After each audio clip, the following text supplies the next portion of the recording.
ICC T20 ప్రపంచ cup 2026లో భాగంగా జింబాబ్వేతో super 8 పోరుకి ముందు జరిగిన సౌత్ ఆఫ్రికా వెస్టిండీస్ మ్యాచ్ ని చూశామని Team India star allrounder Hardik Pandya తెలిపాడు. ఆ మ్యాచ్ లో సౌత్ ఆఫ్రికా గెలవడంతో తమపై ఉన్న అదనపు ఒత్తిడి తగ్గిందని తెలిపాడు. జింబాబ్వేతో మ్యాచ్ లో విధ్వంసకర బ్యాటింగ్ తో చెలరేగిన హార్దిక్ పాండ్యాకి player of the match award దక్కింది.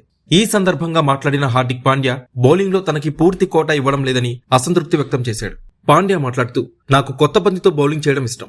బంతి స్వింగ్ అయింది. దేవుడి దయ వల్ల నా దగ్గర ఇన్ స్వింగ్, అవుట్ స్వింగ్ చేసే నైపుణ్యం ఉంది. ఇది నాకు వికెట్లు తీసే అవకాశాన్ని ఇవ్వడమే కాకుండా బ్యాటర్లకు కూడా సవాల్ విసురుతోంది. నా బౌలింగ్ పట్ల చాలా సంతృప్తిగా ఉన్నాను. నేను ఇంకా ఒక ఓవర్ బౌలింగ్ చేయాల్సి ఉంది.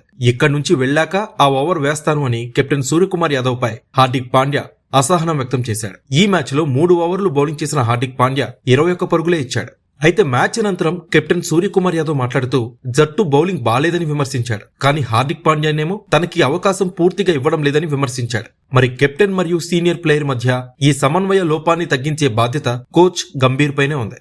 ఇంకా పాండ్యా మాట్లాడుతూ, జట్టు విజయంలో భాగమైనందుకు చాలా సంతోషంగా ఉంది. 23 బంతుల్లో 50 పరుగులు వినడానికి బాగుంది. కానీ ఆ సమయంలో పరిస్థితిని బట్టి నేను నా ఆటని మార్చుకోవాల్సి వచ్చింది. నేను బంతిని మరీ గట్టిగా కొట్టాలని ప్రయత్నిస్తున్నట్టు నాకు అర్థమైంది. కానీ టైమింగ్ తో కూడా నేను సిక్సర్లు కొట్టగలని మ్యాచ్ జరుగుతుండగానే నాకు అర్థమైంది. నా గత కొన్ని మ్యాచ్ల్లో నేను అనుకున్నది చేయలేకపోయాను. కాబట్టి రిథం అందుకోవడానికి ఈ మ్యాచ్ నాకు బాగా ఉపయోగపడింది. నా ఆట పట్ల చాలా సంతృప్తిగా ఉన్నాను. మేమందరం సౌత్ ఆఫ్రికా వెస్టిండీస్ మ్యాచ్ పై కన్నేసే ఉంచాం. ఇప్పుడంతా మంచి క్రికెట్ ఆడడం, మన నైపుణ్యాన్ని నమ్ముకోవడం, ఒత్తిడి తట్టుకోవడం, అత్యుత్తమ ప్రదర్శన ఇవ్వడం పైనే ఆధారపడి ఉంటుంది. ఖచ్చితంగా సెమీఫైనల్ చేరతామని హార్దిక్ పాండ్యా ఆశాభావం వ్యక్తం చేశాడు.